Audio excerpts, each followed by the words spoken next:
అయినట్టే ఇంకా ఇప్పుడు పక్కన చుట్టూరు హాయ్ ఫ్రెండ్స్ అని.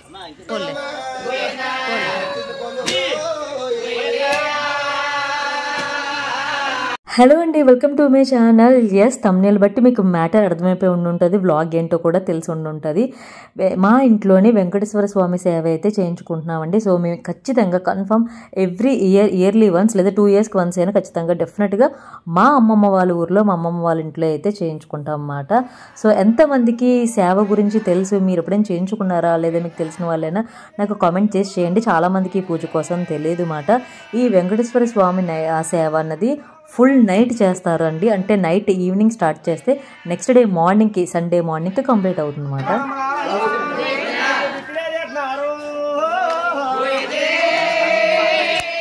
చెప్పాను కదండి, ఈ సేవ శనివారం ఈవినింగ్ స్టార్ట్ చేస్తే నెక్స్ట్ డే ఆదివారం మార్నింగ్కి అయితే కంప్లీట్ అవుతుంది. సేవ పూర్తయ్యే వరకు కూడా ఇంట్లో ఎవ్వరూ పడుకోకూడదు. సో ఇది సేవ చేయడానికి, సేవ చేయించే వాళ్ళు వస్తారన్నమాట. వాళ్ళకి 10 members 12 members వస్తారు. సో నైట్ అంతా కూడా వెంకటేశ్వర స్వామి సేవలో ఆయన చరిత్ర అంతా కూడా పాట రూపంలో చెప్తారన్నమాట. సో అది పూర్తి అయ్యే వరకుని ఇది కాగడ అంటారు. ఇది చూసారా, దీపం బయటికి తీసుకెళ్తున్నారు కదా, అది కాగడ జ్యోతి మాట. సో నైట్ మన వాకిట్లో అన్నది సేవ అన్నది చెప్తారు. సో అందరికీ వినిపించేలా, ఊరంతా వినిపించేలా. సో అక్కడ బయట స్ట్రీట్లో ఉండే వాళ్ళు కూడా, బయట వాళ్ళు కూడా వచ్చి కూర్చొని చూసేలాగా బయట అనేది జరుగుతుంది వాకిట్లో. సో అది సేవ పూర్తయ్యి జరిగినంతసేపు కూడా మార్నింగ్ వరకు ఆ కాగడ అన్నది వెలుగుతూ ఉండాలన్నమాట. సో అది ఈ సేవకి అది దీని గురించి చాలామందికి తెలుసు. అలానే దుర్గాదేవి సేవ కూడా, అమ్మవారిది కూడా చెప్పించుకుంటారు. సో ఈ సేవలో ఏంటంటే ఇలాగ అమ్మవారి వేషాలు, అలానే వెంకటేశ్వర స్వామి వేషం, అలానే ఆ స్టోరీ, ఆ కథ అదంతా పాట రూపంలో మనకి చెప్తూ వాళ్ళ అవతారాలు వేసుకుంటూ చెప్తూ ఉంటారు అన్నమాట. లాస్ట్లోని మనకు దుర్గాదేవి అవతారం ఎత్తుతారు. నిజంగా వ్లాగ్ స్కిప్ చేయకుండా చూడండి, నిజంగా అది అమేజింగ్ ఉంటుంది అసలు.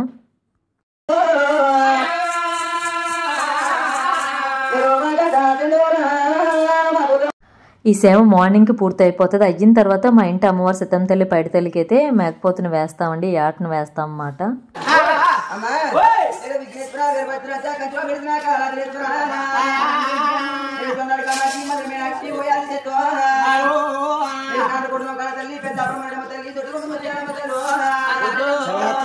ఈ సేవకి మిస్ అవ్వకుండా ఎవ్రీ టైం ఇంక ఖచ్చితంగా ద్వారపుడైతే వెళ్ళాలండి. సో మా అమ్మమ్మ వాళ్ళ ఇంట్లోనే జరిపిస్తాం. ఇది మా అమ్మమ్మ గారు చేసేవారు, తర్వాత మా పెద్దమ్మ గారు చేస్తున్నారన్నమాట. టోటల్గా మేము 14 మంది అక్క చెల్లెళ్ళు, ఒక తమ్ముడు, అన్నయ్య. సో మేము అందరం పెళ్ళిళ్ళు అయిపోయి చదువుకునే సెటిల్ అయ్యి పిల్లలు కన్నా సరే సో ఖచ్చితంగా డెఫినెట్గా అటెండ్ అవ్వాలన్నది సో మా పెద్దమ్మ గారు చెప్తారన్నమాట. సో అందరం వెళ్తాము. సో ఇంతకుముందు పెళ్ళిళ్ళు కాకుండా ఉండేవాళ్ళం. సో ఈ సేవ టైంలో నెక్స్ట్ మ్యారేజ్లే వెళ్ళాం. ఇప్పుడు అందరూ కూడా చిన్న చిన్న పిల్లలతో వచ్చారన్నమాట. సో అలా పెరుగుతూ ఉంది ఫ్యామిలీ కూడా.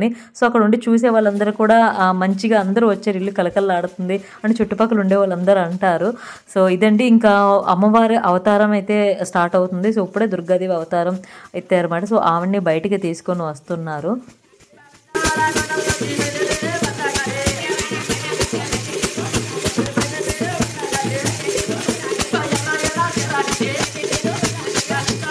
తెల్లవారితే 3-4 వేకువజామున ఆ టైంకి దుర్గాదేవి అవతారం వచ్చే టైం, ఆ ఘట్టం అన్నది వస్తుందండి.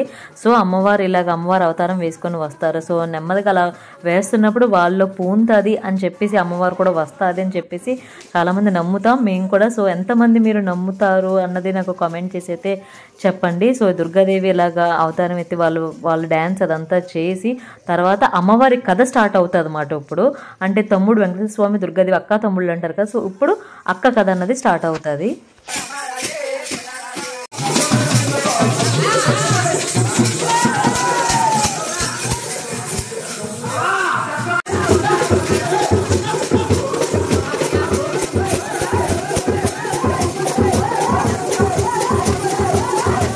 అక్కడ చుట్టుపక్కల ఉండే వాళ్ళందరూ కూడా ఇలాగ ఎవరి వాకిట్లో ఎవరి గుమ్మాల్లో వాళ్ళు కూర్చొని కథ అన్నది చూస్తూ ఉంటారన్నమాట. సో మేము అంతా వెయిట్ చేసేది స్టోరీలో ఈ టైము, ఇలా దుర్గాదేవి అవతారం వచ్చే ఆ ఘట్టం టైం కోసం మేము వెయిట్ చేస్తాము.